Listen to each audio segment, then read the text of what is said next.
Well, like myself, there are many folks who are big fans of the space program, and we look at our astronauts as real heroes. They do take great risk to further our exploration off this planet, both in low Earth orbit, and as you know, we're of course returning to the moon with the Artemis program. And one of my guests, fellow Canadian astronauts, is going to be a part of that. So very excited about that. And in fact, I do have to admit, since I'm talking about it now, I have to point out how terrific our partnership with Canada in terms of space exploration has been. I mean, you're talking about I think about the space shuttle and the Canada arm that helped us move things in and out of the payload bay. So it's a history that goes way back for a while, and I am privileged to be joined by Colonel Chris Hadfield, who has not only flown a couple of shuttle missions and was at one point commander of the International Space Station, but more importantly, right now, he is part of Bandella. That is the band of astronauts who, not surprisingly, also play instruments, because when you find somebody with that level of talent, they are usually multi-talented. So, Colonel, thank you for joining us. And I first wanted to ask you just to sort of jump in and tell us how we got started with Bandella. Sure, Ryan. Nice to be talking with you. So this band that's playing at the Museum of Flight on Saturday night is a collection of people that have flown multiple times in space on different rocket ships, lived on board different space stations, done some of the great iconic spacewalks in human history, and we're all going to be on stage on Saturday night. And the band started in a basement in Russia about almost exactly 20 years ago, where we were training to fly on the Russian Soyuz rocket.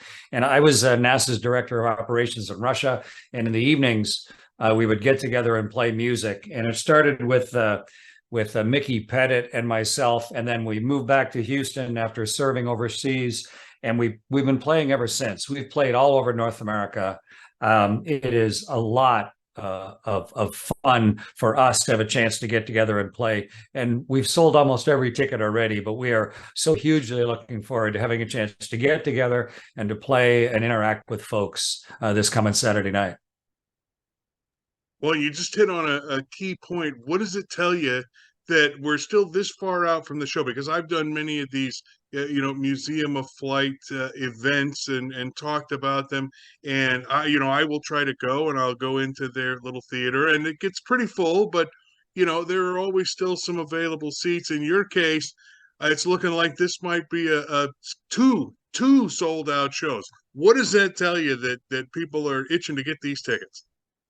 When I was a kid, Ryan, the coolest thing that I could imagine was to leave Earth and fly on board a rocket ship and be weightless in space and to see the world from that point of view, to try and push the very edge of what is possible as a human being. And to have that experience now multiple times. I've lived in space for half a year, been around the planet 2,600 times. To have a chance to be able to share that, to share it through all the music that we'll be playing, but also interacting and question and answer and meeting with people before and after the show. I think people recognize just what a new and amazing human capability this is, and still the large danger, as you said at the outset, of being able to do it and to talk and directly interact and appreciate life together with some of the early people that have done that. It's a really rare experience. Makes for a very, very rare night at a place like the Museum of Flight, of course. And everybody in the band is very experienced in flight itself. I was a test pilot in the Canadian Air Force and the U.S. Air Force and the U.S. Navy. And so to be able to play music about exploring the universe, talk about our personal experiences, and do it in a venue that is so rich in the history of flight itself, it just ends up being sort of a perfect evening. And I'm glad a lot of people are coming. And yeah, the first show is completely sold out. We just have a few left for the second one. Well, then I guess I better hustle and get my tickets. Although I tend to have an inside connection or two, just in case they want to shove me in a back corner somewhere, so I can still watch. And you're absolutely right. Look, as a reporter, we're supposed to be unbiased, but I have made no secret that I love the Museum of Flight. I think what they do there and what they have there is fantastic and amazing. And it's I cannot recommend it enough. So, Colonel, I have to ask you a little bit about you and your bandmates. Tell us who you'll be with on the stage. And, I forgot to check and see what instrument you play. So tell us what you all play too.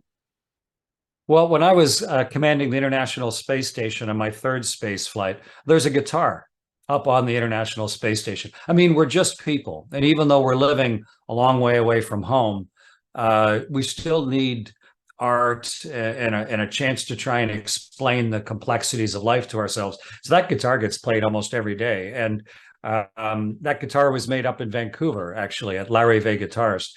And I played and recorded a whole album of music on the guitar when I was up there. I did a version of David Bowie's Space Oddity that hundreds of millions of people have seen. And so I'm a guitar player and a singer. And then we have Katie Coleman, who's a flute player, and she played on the space station along with I don't know if you know Ian Anderson of Jethro Tull, and then the folks from the Chieftains. She had one of their 19th century guitarists or 19th century flutes up on the space station, also from Matt Malloy and company there. We have Steve Robinson. There's this iconic picture on when we were just returning to flight after the Columbia accident. And one astronaut had to ride on the end of the Canadarm and actually do some repairs on the bottom of the space shuttle on a spacewalk. And on their way back, riding on the end of Canadarm, they flexed and with saving the world. And that's our strings player. That's Steve Robinson, who can play anything with strings on it. Playing keyboards is Ken Cockrell, goes by Taco. And Ken commanded, 2 or 3 space shuttle flights and was the chief astronaut for NASA. And then also in the front row, we have a Mickey Pettit, and she has been a singer her whole life. Her husband is Don Pettit, who's one of the best space photographers ever, who's lived on board a couple different spaceships. And Mickey's been a big torch voice singer her whole life. And then there's Dan Burbank, who he's sort of got like that Art Garfunkel style of can just harmonize anytime with anybody and plays guitar and plays bass. And so between the group of us, we'll be filling the 90 minutes with music for sure. It's sort of like world acoustic music, a whole mixture of stuff. No percussion, but with the stand-up bass and a couple people on rhythm guitar, it's got lots of interesting stuff going on, and a lot of 2- and 3-part harmony. It's just music that we love and that we've played together in orbit, played together in a bunch of different places on Earth, and very shortly about to play together at the Museum of Flight. That is so fantastic. Can't wait to see it. Unfortunately, now that I'm thinking about it, because it's this coming Saturday, I'm down in California, so I'm not going to make it. I'm so bummed. I've been thinking about that. Ted Hutter from the museum has had me thinking about this show for months now. I'm not kidding you. And I picked this week to be in California with my parents. So, now next time around, I'll make sure to come. Now, you talked about how you all have a great deal of experience in space flight, and I know you're going to be talking about some of this during the shows at the museum, and you've been down the road 1,000 times, so I don't want to take you down it too far. But you talked about that experience, seeing it from a different perspective. For somebody like me who's always wanted to experience that perspective, what would you tell me I could expect? What was it like for you the first time you saw your home planet without your feet standing on it? Launch takes about 8.5 minutes, Ryan. So you're lying on your back in Florida, inside your rocket ship, about to take an enormous risk, a risk that has killed some of your office mates. And yet it's the only way possible to do this experience, to be able to escape the Earth, to generate the power and speed necessary.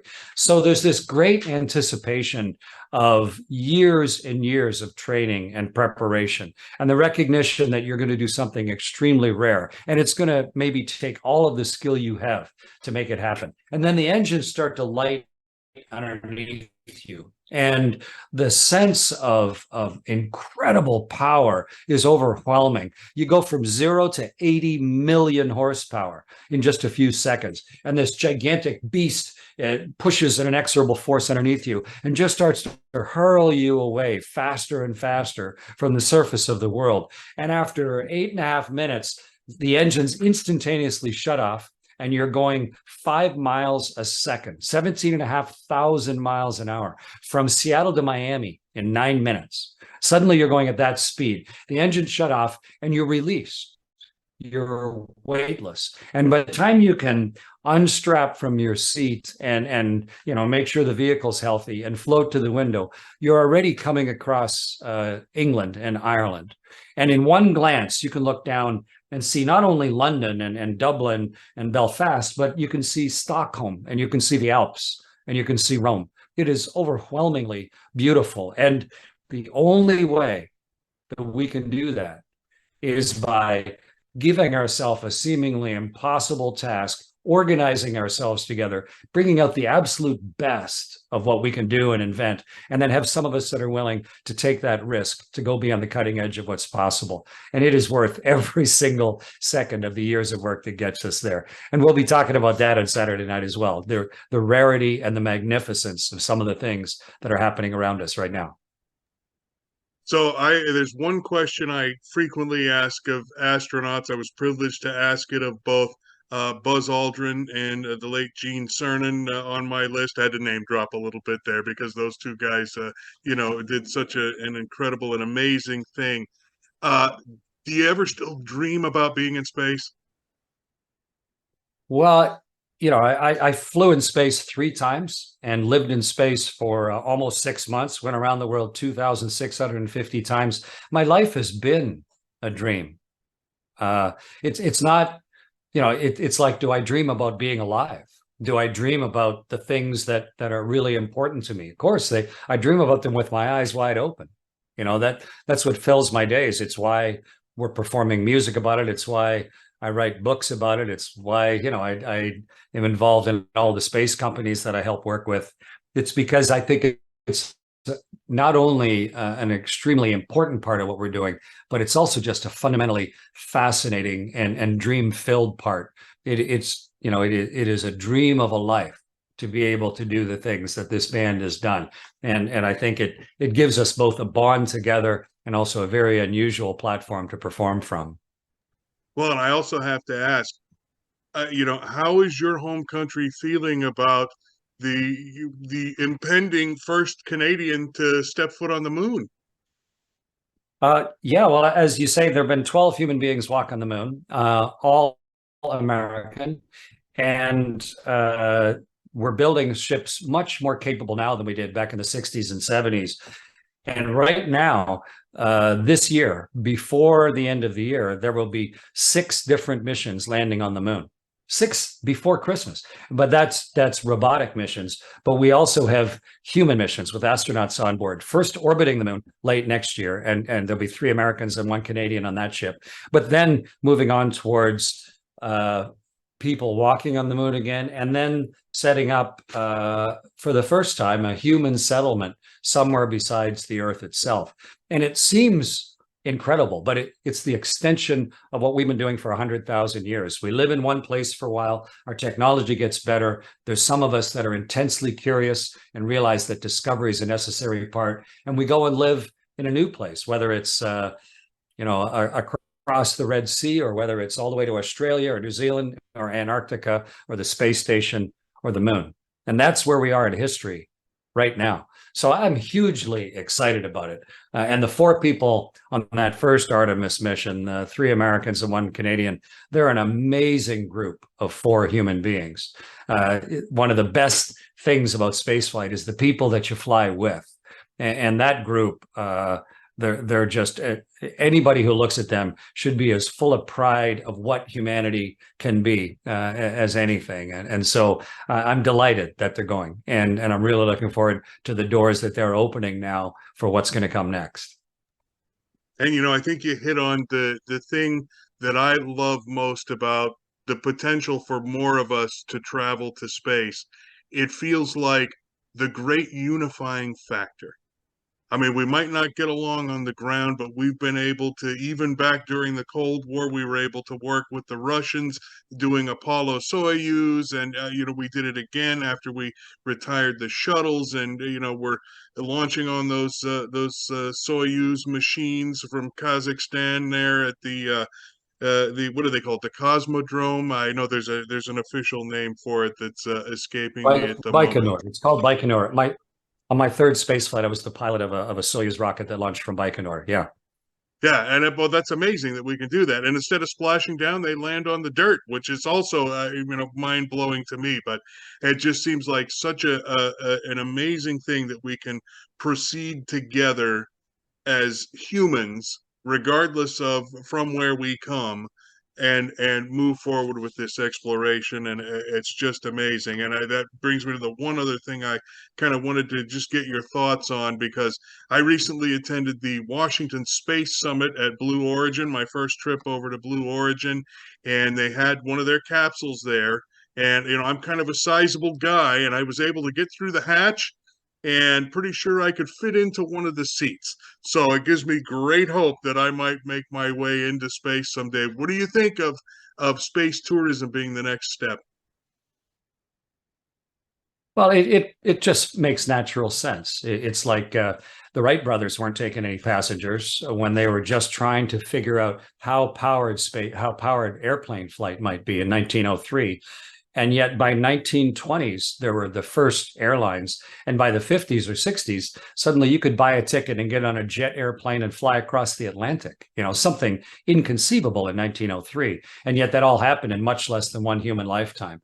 And we're sort of on that same path now. Some people come up with a new technology, and then some of the original test folks are willing to push it and figure out all that it can do, and then make it as well proven and safe as possible, so that then you don't have to be a full-time professional astronaut like everybody in the band in order to fly in space. And there are already a couple early fledgling companies like Blue Origin and like Virgin Galactic that are taking people just to the edge of space. And you got to start somewhere. You have to see what's possible. But for the price of a luxury car, which a lot of people decide they want to buy, you can fly in space right now, which is, first time that that's ever been true. And the price will only come down as our technology gets better and better.